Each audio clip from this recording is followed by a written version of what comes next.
Bonjour et bienvenue sur ce nouveau podcast. Je suis Nadir du site On Tribal. Aujourd'hui, je reçois Anya de l'association Undress Fusion qui se trouve en Bretagne. Anya vous expliquerait même que ça se trouve au bout de la Bretagne. Anya et son association organisent un festival qui s'appelle Voyageurs Immobiles. Elle va nous raconter pourquoi ce festival, qu'est-ce qu'elle a voulu véhiculer à travers ça. Et bien sûr, on va parler un petit peu de l'avenir de ce festival. Je vous laisse écouter Anya et je vous dis à tout à l'heure.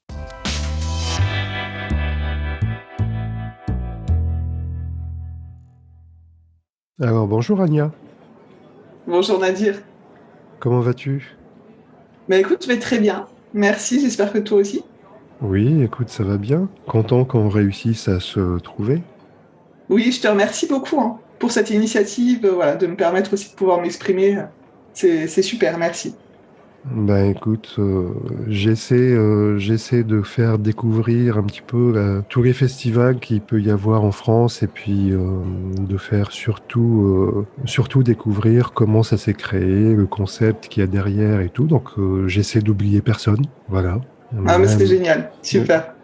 donc même les personnes qui sont discrètes et qui font pas de bruit, du moment que je sais qu'il y a une initiative, j'essaie de les faire parler aussi.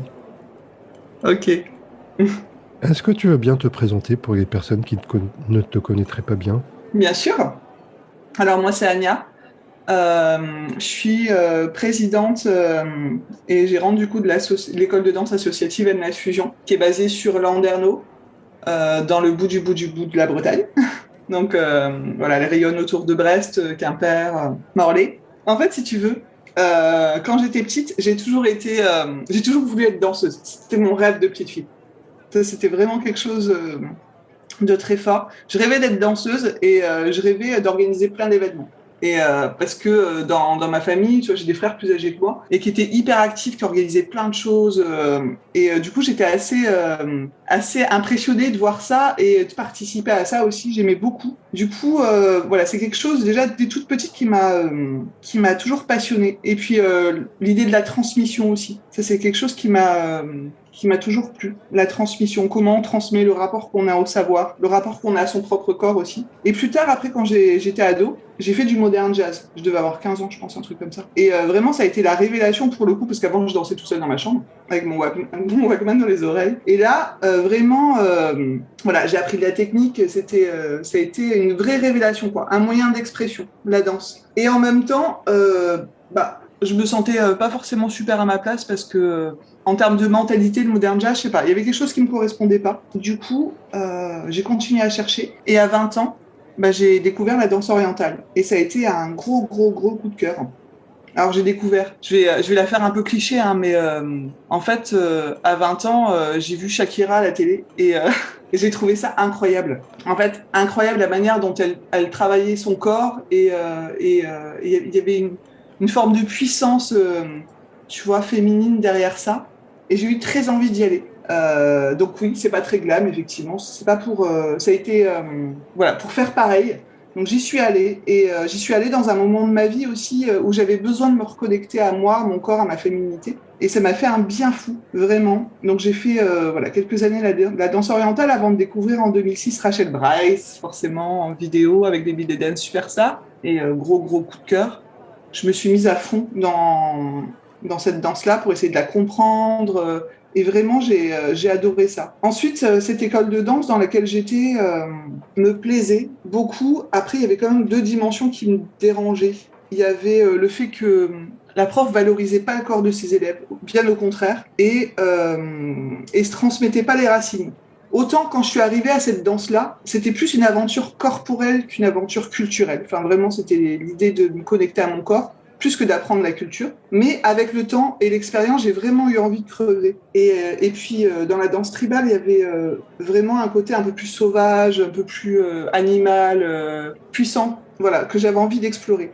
Donc, du coup, entre 2009 et 2013, je me suis formée un peu partout en France et même à l'étranger pour apprendre des pionnières de la danse orientale tribal fusion.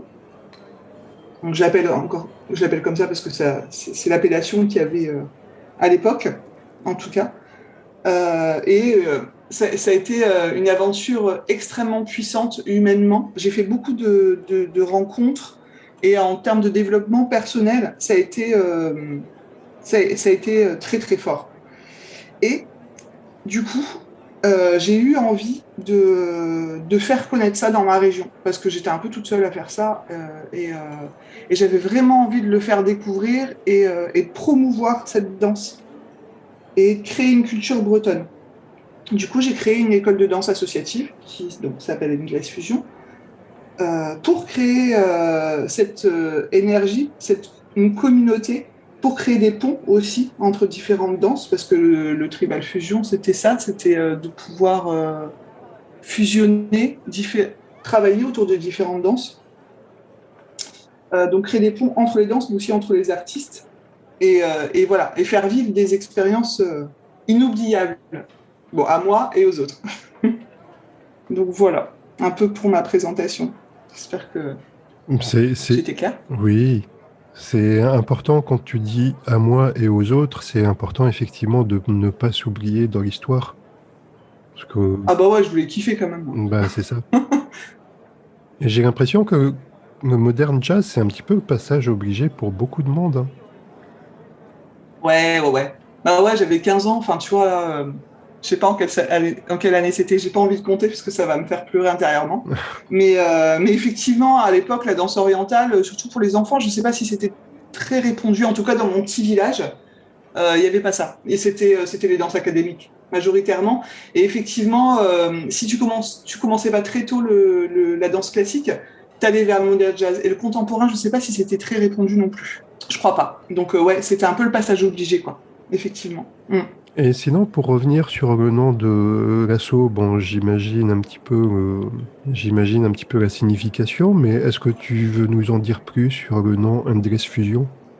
Oui, ça a été une grande prise de tête hein, pour ce nom-là, où j'ai demandé l'avis à plein de monde autour de moi.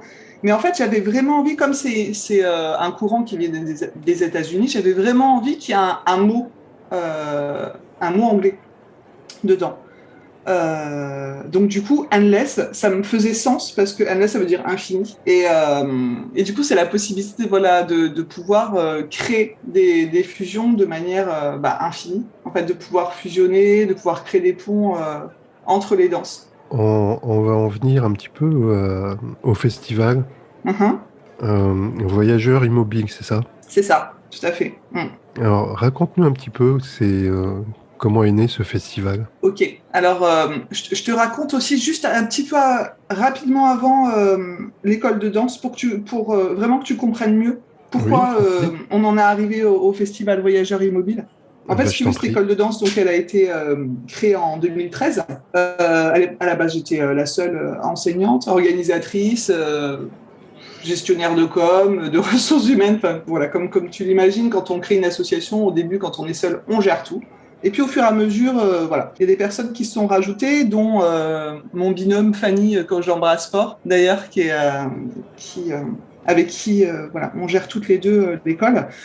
Dans cette école, en fait, l'idée, c'est vraiment de pouvoir promouvoir la danse tribal fusion, certes, mais avec le temps, l'idée, c'était de pouvoir ouvrir sur d'autres courants également. Donc sur les parcours réguliers, on va dire, de l'école de danse, on enseigne de tribal fusion, mais on enseigne aussi les danses orientales. On enseigne aussi, alors j'enseignais l'ATS Fatchens Belly Dance, et l'ITS, l'improvisionnel team synchronisé, synchronized, quelque chose comme ça, parce que ça a changé de terme aussi. Oui, c'est à peu près ça le nouveau nom.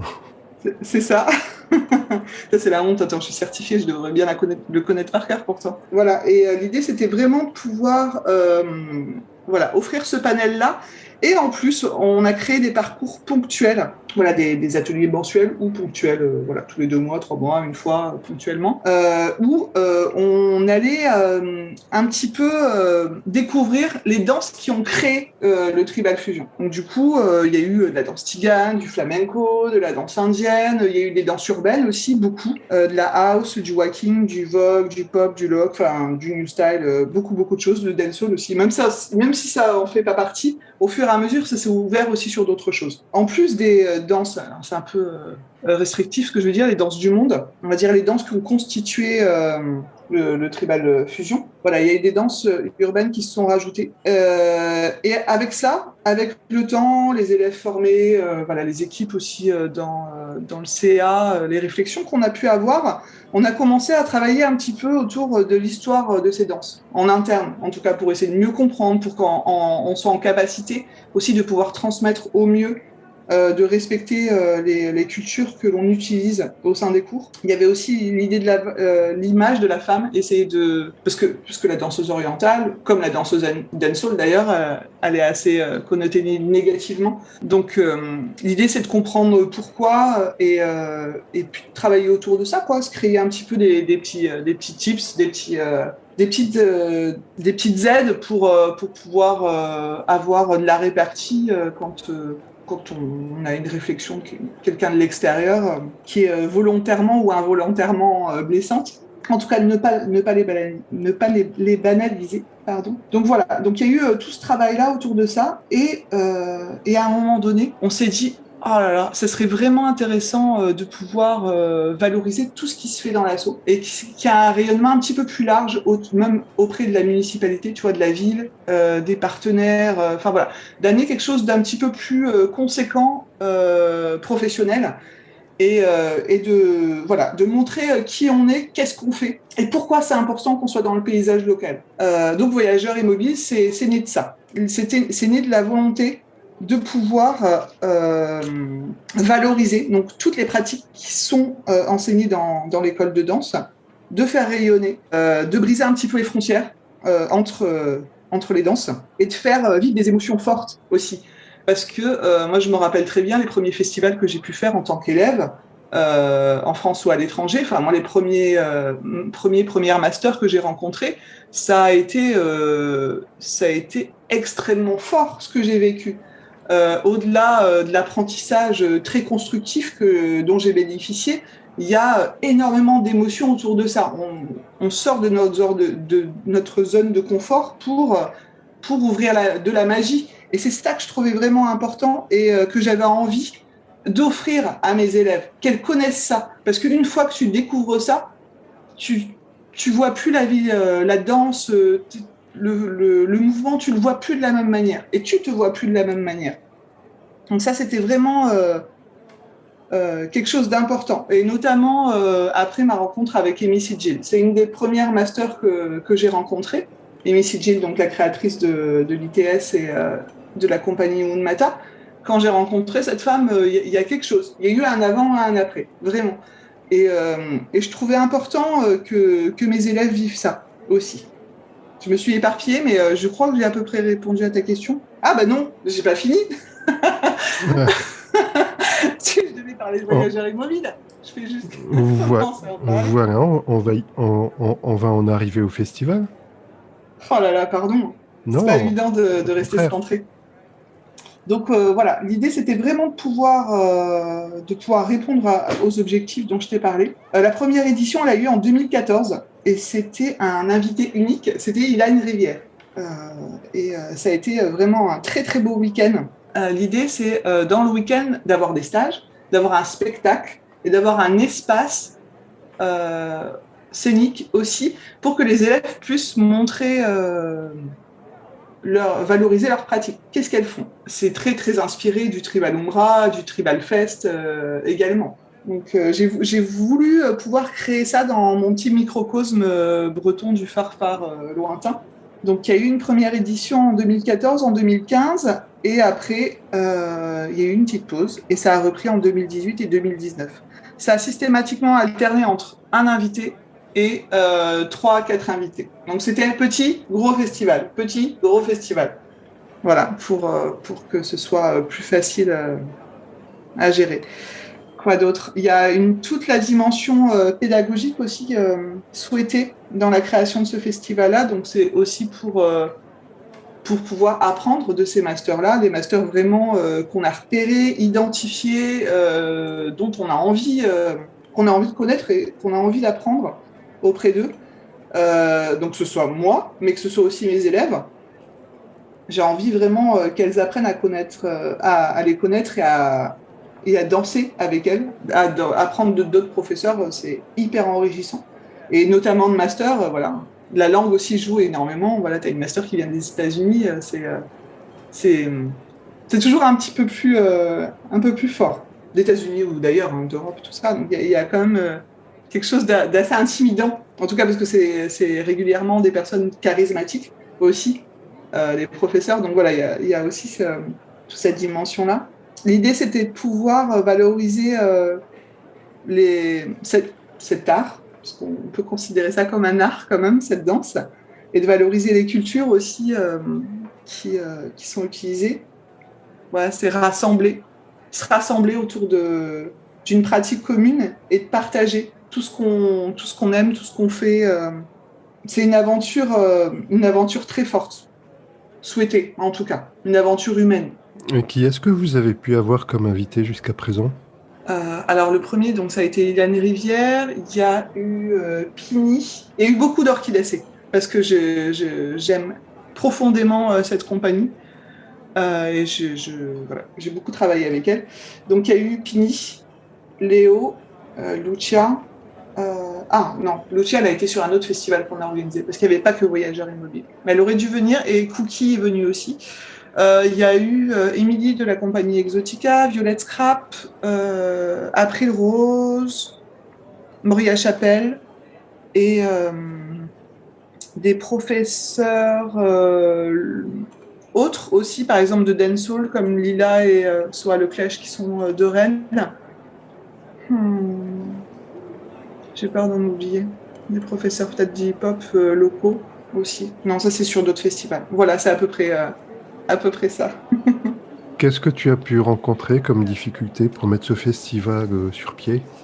Ah,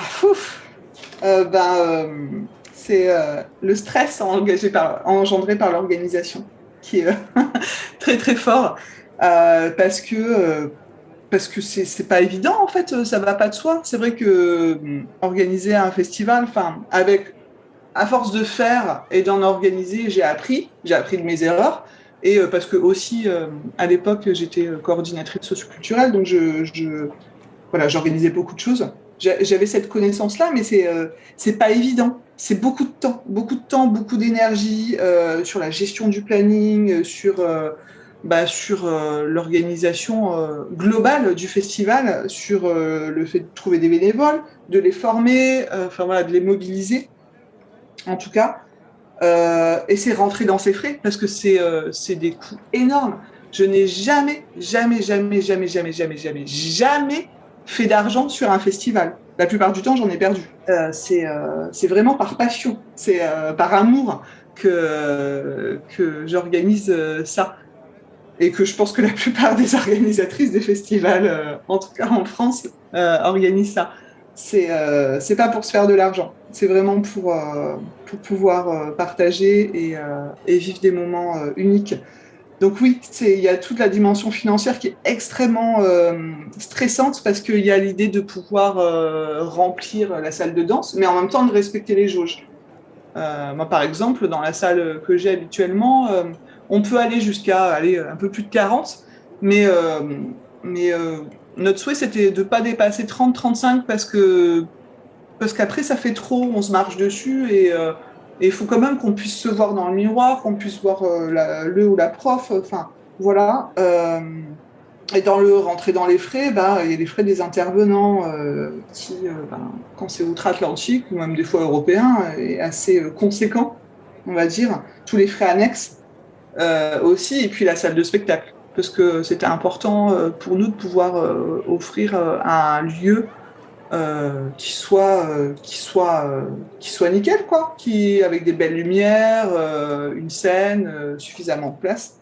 Autre difficulté que je pourrais dire, c'est la gestion de l'humain qui est pas évidente, et notamment la gestion des égos, et le fonctionnement hein, des danseuses. Alors pas forcément des professeurs, hein, mais voilà, c'est pas toujours simple en fait de composer avec des personnalités qui sont, comment dire, dans ces moments-là, qui veulent être visibles, qui veulent. Voilà, c'est pas évident de pouvoir contenter tout le monde. on va dire. Ouais, c'est sûr.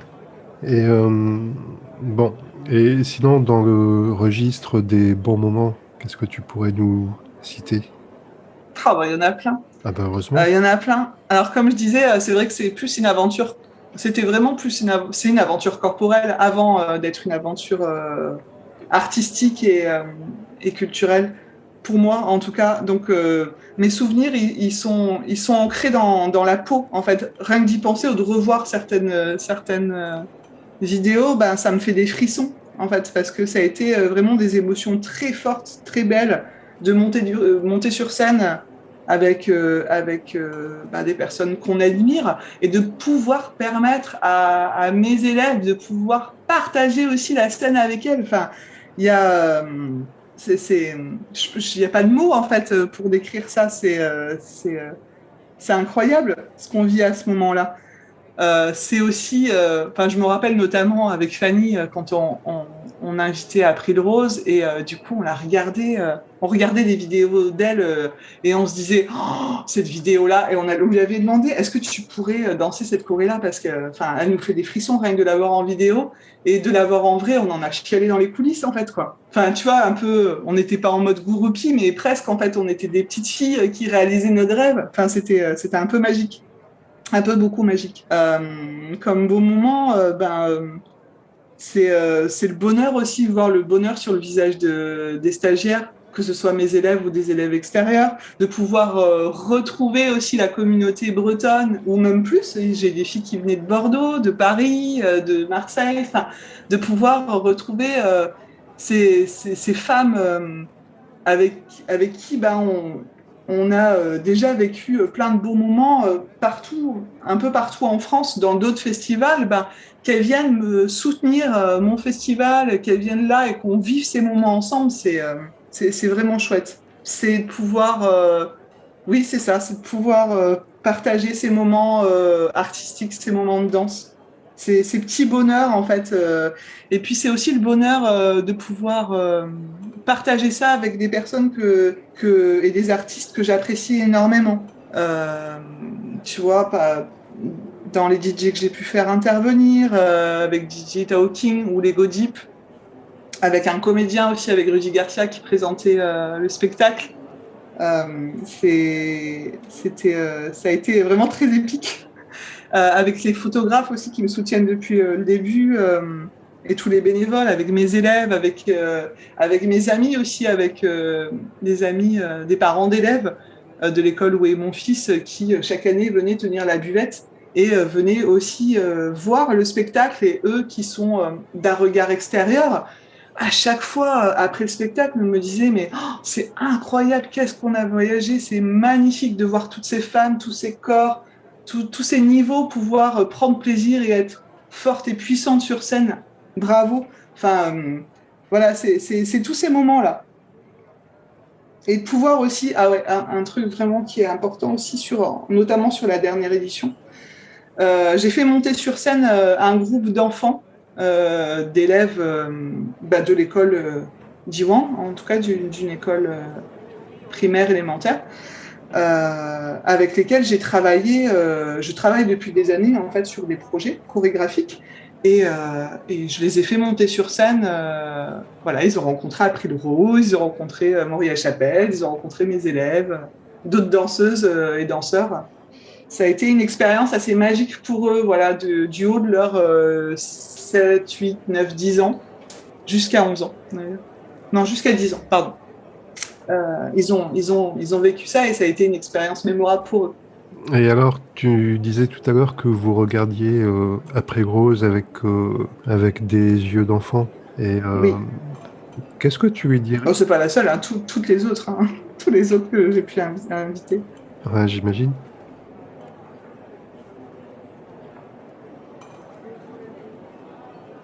Oh, qu'est-ce que je lui dirais? Je dirais, bah, bravo meuf, quoi. Voilà, juste ça. Je pense que ça veut tout dire. Non, oui, bah, je serais extrêmement. Enfin, voilà, je lui dirais, bah, tu vois, ça s'est réalisé, ça s'est fait. Et c'était grave chouette. Juste deux mots sur le nom du festival Voyageurs Immobiles. Oui. Est-ce que tu veux nous en dire plus sur sa signification? Oui, bien sûr. Euh, Pourquoi voyageur immobile? Voyageur parce que il y a effectivement trois dimensions. Il y a du côté point de vue stagiaire, point de vue des danseurs qui sont sur scène et point de vue des spectateurs aussi. Mais l'idée, c'était vraiment de pouvoir voyager chacun à sa manière. En tant que stagiaire, tu as des profs qui viennent de loin et qui viennent t'enseigner des fusions avec des cultures lointaines aussi. Et le spectateur, lui, il prend ça en pleine face, il vit ça, il voyage à travers le spectacle, et les danseurs également. Donc il y avait cette idée de voyage, de pouvoir voyager aussi au-delà de sa zone de confort, de pouvoir se dépasser. Il y a cette idée-là aussi. Immobile parce que tu es, à domicile, parce que du coup, ces cultures, ces nationalités, elles viennent chez toi. Elles viennent chez toi dans ton périmètre géographique, mais chez toi dans ton intérieur aussi, tu vois. Euh, Tu t'imprègnes de tout ça. Voilà pourquoi ce nom. D'accord. Est-ce que tu penses qu'on a un petit peu balayé le sujet ou tu as d'autres choses à ajouter? Attends, je On a à réfléchis. peu près tout dit. Je pense que j'ai à peu près, j'ai à peu près fait le tour de tout. Moi, je Mhm. pense, j'espère. Bon, écoute. C'était un kiff total, en tout cas, d'organiser ça. C'était du bonheur, même si c'était extrêmement violent, même parfois, et difficile, parce que c'est beaucoup de temps, beaucoup d'énergie, et moi je suis mère de famille, et je travaille à côté, enfin c'est une passion. Ça reste une passion, mais des fois qui prenait plus de place que prévu. Donc voilà, il y a tout ça qui n'est pas toujours évident, mais en fait, c'est un peu la balance, quoi. Il y a du très dur comme du très incroyable qui t'arrive. Mais voilà, c'est le jeu en même temps. Moi, j'ai vécu des moments incroyables grâce à ces festivals-là, et grâce à l'école de danse, même tout court. Et si on parlait un petit peu d'avenir, parce que là, j'imagine que 2020 et 2021, c'est pause forcée. Oui, et c'est pas plus mal. Et c'est pas plus mal parce que de toute façon, ça aurait été une pause quoi qu'il arrive. Euh, parce que, parce que moi aussi, j'ai envie de développer autre chose. Tu vois, avant, j'étais coordinatrice socioculturelle, donc je travaillais à créer du lien et du vivre ensemble dans des structures comme des maisons pour tous, des centres sociaux, tout ça. Et comme je te disais au début, c'est vrai que voilà, j'ai toujours eu un rapport au savoir, à la transmission qui m'a toujours titillé, on va dire. Et là, j'ai repris mes études sur un master sciences de l'éducation, mais sur de la formation adulte pour être ingénieur pédagogique et faire de la recherche en sciences de l'éducation. Donc moi, je suis vraiment là-dessus, là en ce moment. Donc ça me prend beaucoup de temps et d'énergie. Et je fais une pause sur tout ça, sur l'organisation. Mais je sais que j'y reviendrai, hein. Bien sûr, j'y reviendrai parce que ça me nourrit, ça me fait du bien. Et que je vais y revenir aussi avec toutes les autres compétences que j'aurais pu développer et une autre vision aussi des choses. Mais de toute façon, et là pour l'instant, petite pause, mais je sais que quand j'y reviendrai, euh, je garderai ce festival pour moi, il a vraiment du sens et de la valeur parce il vient mettre en lumière ce qu'on fait, ce qu'on développe, et notamment autour des cultures, je pense que j'irai encore un petit peu plus loin. Tu vois, là, j'ai découvert le dancehall il y a quelques années. Je me suis vraiment mise à fond dedans, je me suis formée, je devais aller en Jamaïque, mais bon, le contexte fait que voilà, c'est pas possible. Mais voilà, je fais en sorte, maintenant je l'enseigne et je fais en sorte de transmettre aussi la culture jamaïcaine, la culture de cette danse du mieux possible. Du coup, il y aura aussi, je pense, des ponts autour de ça sur les prochains voyageurs immobiles, sur la culture des danses orientales, des danses fusion, et sur la culture jamaïcaine aussi. Et un petit peu plus loin aussi, je pense, autour de l'image de la femme. Voilà, donc tout ça, c'est en réflexion, ça arrivera tranquillement, mais sûrement. D'accord, donc pour l'instant, on se donne pas de date. Non, Tu nous tiens au courant. tout à fait. Tout Voilà. à fait. Et puis j'ai envie aussi de développer d'autres types de projets avant d'y revenir. D'accord. Alors, j'ai mes deux petites questions de fin que tu dois peut-être déjà connaître, Oui. à savoir quelle danseuse ou quel danseur tu admires et tu tiens en exemple. Un seul? Alors, moi, je demande un ou une. En général, il y en a 25 qui arrivent derrière. Donc, allons-y. Je vais faire court, d'accord? Il y a vraiment, pour moi, trois danseurs, danseuses qui, surtout en cette période de confinement, enfin, où on a eu un accès illimité à la danse partout dans le monde, en fait. Donc, ça a été hyper intéressant de pouvoir apprendre plus de certains danseurs, notamment Olga Meos. Olga Meos, moi, c'est une danseuse qui m'impressionne énormément par la rigueur qu'elle a, par la curiosité et par l'envie de faire toujours mieux et d'aller toujours plus loin dans la réflexion et dans l'engagement qu'elle a envers ses élèves. Je la trouve extrêmement pertinente et j'aime beaucoup, beaucoup cette danseuse, dans ce qu'elle fait et dans sa manière d'enseigner. J'aime énormément. Voilà, Olga Meos, un danseur que j'ai découvert pendant le confinement. Et c'est pas un danseur de danse orientale tribal fusion, c'est un danseur de hip-hop qui est aux États-Unis, qui s'appelle Jesse Sykes, qui fait du popping, du waving. Et en fait, cet artiste est un danseur vraiment impressionnant, un très bon professeur, mais vraiment ce qui me touche énormément chez lui, c'est qu'il il m'apprend, enfin il m'apprend, pas il m'apprend, mais il me rappelle de faire appel à mon âme d'enfant, à ma créativité vraiment artistique, très simple, de manière très simple et enjouée et prendre du plaisir dans ce que tu fais. Donc ça, pour moi, c'est quelque chose d'important. Voilà, c'était un moment donné où ça arrivait dans ma vie à un moment donné où j'étais pas prête à arrêter la danse, mais j'y voyais plus de sens là avec ce qui se passe dans le milieu de notre milieu, la danse orientale tribal fusion aujourd'hui. Moi, je l'ai vécu extrêmement violemment. Ça a remis beaucoup, beaucoup de choses en question dans ma pratique, dans qui je suis, parce que cette danse a construit mon identité de femme, enfin pas que de danseuse et de professionnelle, mais de femme aussi. Et du coup, voilà, ça vient, même si, voilà, moi c'est quelque chose que je suis d'accord sur beaucoup de choses, sur le fond, la forme, effectivement, il y a plein de choses à re-questionner et à valoriser autrement. Après, bon, c'est des fois sur la forme plutôt, je dis le fond, la forme, mais c'est sur la forme des fois.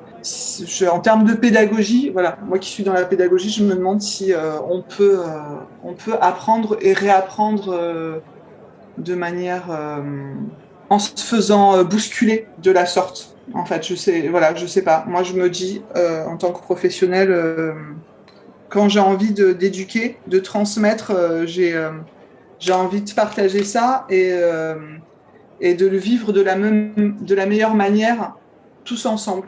Et là, je ne l'ai pas vécu comme ça et ça a été extrêmement dur. Et cet artiste m'a rappelé les fondamentaux et ça m'a fait beaucoup de bien. Et pour finir, je dirais que même si des fois je suis pas toujours euh, d'accord avec certaines manières de faire, ben, Pini des Orchidacées, c'est une danseuse et une femme qui m'a toujours interpellée, qui m'a toujours questionnée et qui m'a toujours poussée à aller plus loin. Et, et voilà, ces exigences, ce souci de bien faire, du détail, de respecter qui on est, qu'est-ce qu'on fait, m'a toujours poussée et m'a toujours fait énormément de bien. Voilà, ces trois artistes-là. Et ce sont trois personnes avec qui tu as pris des cours, c'est ça? Oui, tout à fait, ouais. Pini, ça fait très longtemps, D'accord. très très longtemps, et très régulièrement. Olga Ameos, c'est depuis le confinement, donc ça fait 1 an. Et Jessie Sachs, ça fait depuis le mois de mars, je pense, février-mars, un truc comme ça. D'accord, donc plutôt des cours en visio avec eux. Tout à fait, sauf Pini. Oui, Mais oui. autrement, Olga et Jessie, c'est uniquement en visio, ouais. Et alors, toute dernière question, qui aimerais-tu entendre prochainement sur le podcast? J'aimerais beaucoup entendre Leïla, qui est sur Caen. J'aimerais beaucoup qu'elle nous parle de son festival, où j'ai été invitée d'ailleurs, où on s'est rencontrés. Des indispensables? Non, mince. Oh là là, j'ai un bug, la honte. Si, c'est bien ça. Hein. Si, les indispensables. Mhm. C'est ça, hein? Oh, ouais. J'ai un petit moment de... Oh là là, est-ce que je dis bon? Ouais, j'aimerais beaucoup l'entendre là-dessus, mais peut-être ça a été fait, je suis passée à côté. Hein. Mais Non, ça n'a pas été fait, mais c'est à prévoir. ok, Voilà. parce que je pense que voilà, il y a quand même pas mal d'artistes, d'organisatrices qui, euh, qui ont pu témoigner, et c'est génial. Et je pense qu'il y en a plein d'autres que j'aimerais entendre aussi, mais là, pour l'instant, la première qui me vient, c'est Leïla. Écoute, moi, ce que j'essaie de faire, c'est de effectivement retracer les festivals et divers événements pour savoir un petit peu l'histoire, comment ça s'est créé et tout ça. Et puis j'essaie d'oublier personne. Donc, Leïla, si tu nous entends, j'arrive. Bon, Prépare-toi, voilà. Leïla. Anya, je te remercie d'avoir pris ce temps pour nous expliquer tout ça. Bah, je te remercie en tout cas de m'avoir permis de pouvoir m'exprimer, Nadia. J'espère que les gens maintenant sauront plus sur ton festival et que Bon, j'espère que je me suis pas trop éparpillée aussi, hein, parce que c'est pas toujours simple de garder le fil conducteur et d'être explicite. je pense que tout va bien. Ok, Voilà. c'est super, merci de me rassurer, Nadia, merci. Tout va bien. Donc, si c'est bon pour toi, on va se quitter là-dessus. C'est bon, c'est parfait. Je te Merci remercie beaucoup. encore d'avoir pris le temps et puis je te dis à bientôt. Au Merci. revoir. À bientôt, Nadia. Au revoir.